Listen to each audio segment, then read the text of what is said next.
Hey there, pirates. Welcome aboard the Anime No Me channel. Guys, Dragon is a character who, since his introduction, has carried one of the greatest mysteries in One Piece. Even without appearing frequently, his presence is felt in every corner of the world, especially when it comes to revolution and resistance against the world government. He is not just Luffy's father, or a man with a striking scar and a cloak bearing the symbol of freedom. Dragon is the most wanted man in the world, a title that in itself carries immense weight. But what does it truly mean to be the most wanted man in the world? And above all, what does that tell us about Dragon's potential bounty? I hope for your support to help our crew win, and to do so, you just need to click the thumbs up button, leave a like, and subscribe to the channel. By doing this, you will win an incredible devil fruit, so just comment which fruit you want. If we consider the bounty system in One Piece, where the value is directly tied to the level of threat someone poses to the world government, Dragon undoubtedly might have the highest bounty ever recorded in history. After all, we're not talking about an ordinary pirate, but the leader of the Revolutionary Army, the only group that directly challenges the oppressive system of the Celestial Dragons. Dragon is confirmed to be a former Marine, which already establishes an intriguing foundation to understand his importance. His decision to abandon the Marines and found the Revolutionary Army was not just an act of rebellion. It was a declaration of war against the system he once served. I think that when someone with Dragon's potential and skills turns his back on such a powerful institution, it creates a far greater impact than the defection of any other soldier. It's as if he were telling the world that the system is so corrupt and rotten that even someone who swore to protect it can no longer stay within it. Perhaps Dragon saw something within the Marines or witnessed such great injustice that it drove him to seek a more radical change. And considering that Akainu is among the most influential Marine leaders today, Dragon might have had direct ideological conflicts with figures like him before leaving the institution. That alone would be enough to put a high price on his head. But Dragon didn't stop there. He didn't just leave the Marines, he founded the Revolutionary Army, a movement that is a direct threat to the world order. While pirates often represent a more individualistic danger, focused on wealth and personal conquest, the revolutionaries have a clear goal: to overthrow the Celestial Dragon system. This objective places Dragon in a completely different category from any conventional pirate or criminal. After all, he's not just causing chaos or fighting for territories, he's trying to change the entire world. If we consider that the world government consists of 20 families that control everything, Dragon is essentially the #1 enemy of all of them. I think that's what truly makes him the most wanted man in the world. It's not just what he's done, but what he represents. Now, when we talk about bounties in One Piece, it's important to remember that they are not based solely on a person's strength or actions, but on the level of threat they pose to the world government. The highest known bounty so far is Gol D. Rogers at 800,000 berries. Roger wasn't just the pirate king, he was a man who knew the secrets of the world. Someone who reached the last island and left a legacy that still echoes today. In second place, we have Edward Newgate,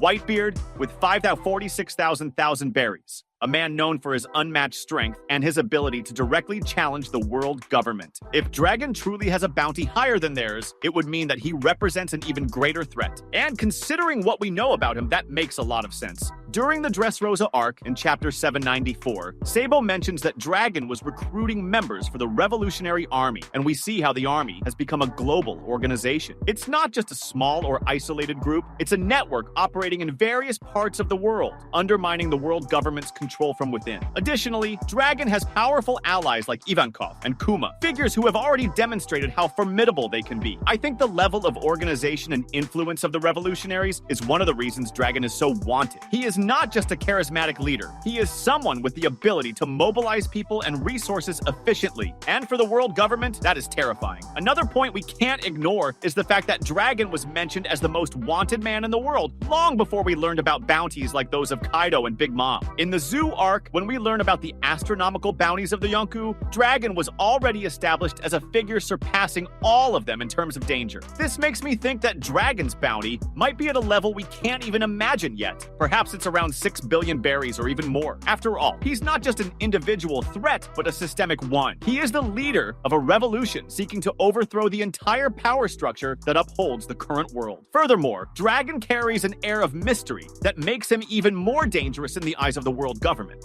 We know very little about his abilities or his past, but the fact that he is feared by such powerful figures suggests that he is not someone to be underestimated. Perhaps he has Haki as advanced as Shanks's or unique abilities that have yet to be revealed. I think the world government fears what he could do as much as what he has already done. And this, combined with his ideology and leadership, makes him a priority target. Dragon also carries the weight of being Luffy's father, something that surely hasn't gone unnoticed by the world government. Luffy has already proven to be a significant threat on his own, but his connection to Dragon adds an extra layer of danger. Perhaps the world government fears that Luffy and Dragon will eventually join forces, creating an alliance that would be nearly impossible to contain. This could be another reason why Dragon's bounty is so high. It's not just about what he's done or is doing, but about the potential of what he might do in the future. It's important to note that beyond Dragon's personal impact, the way he influences and orchestrates his actions silently and strategically perfectly aligns with his threat level. The revolution led by Dragon isn't a noisy or impulsive movement, it's a calculated resistance that touches all parts of the world in a subtle yet effective manner, undermining the authority of the world government entirely. This means that over time, the threat he represents expands far beyond direct actions like battles or confrontations. Dragon is a strategic level threat, a kind of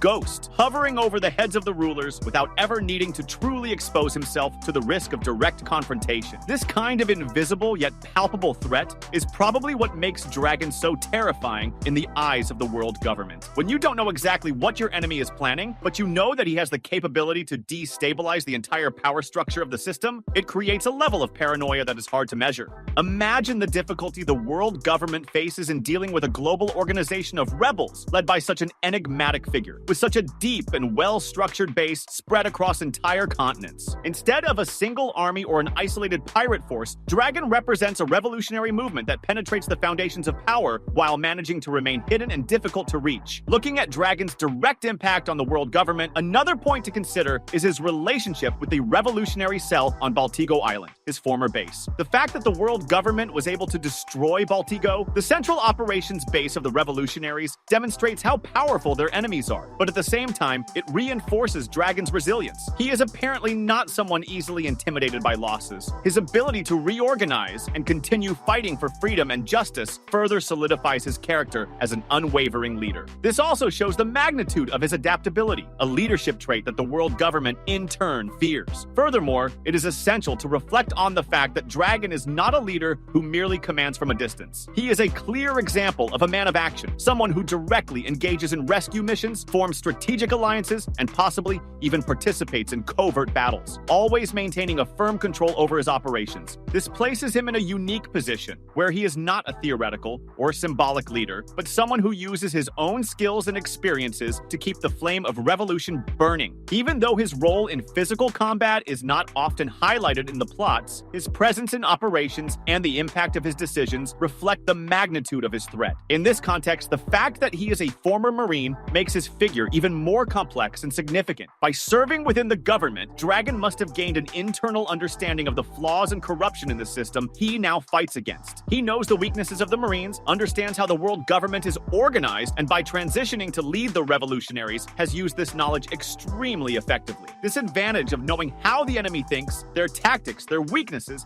and the inner workings of power makes Dragon even more dangerous. Considering all of this, we can conclude that the title of Most Wanted Man in the World goes far beyond a mere financial bounty. Dragon is not only dangerous because he is a former Marine who turned against the system, or because he leads a resistance network spread across the world. His true threat lies in the fact that he represents a collective force for change, a threat to the stability of the world that the world government has built over centuries. This makes him a far more formidable enemy than any individual pirate or criminal, because his impact is not something that can be easily contained. He is not just the most wanted man. He is perhaps the greatest threat to the current status quo. That was today's content. We hope you liked it and want to share your opinion on the subject. Don't forget to share the video, give it a thumbs up, and I'll see you in the next video. Take care and stay amazing.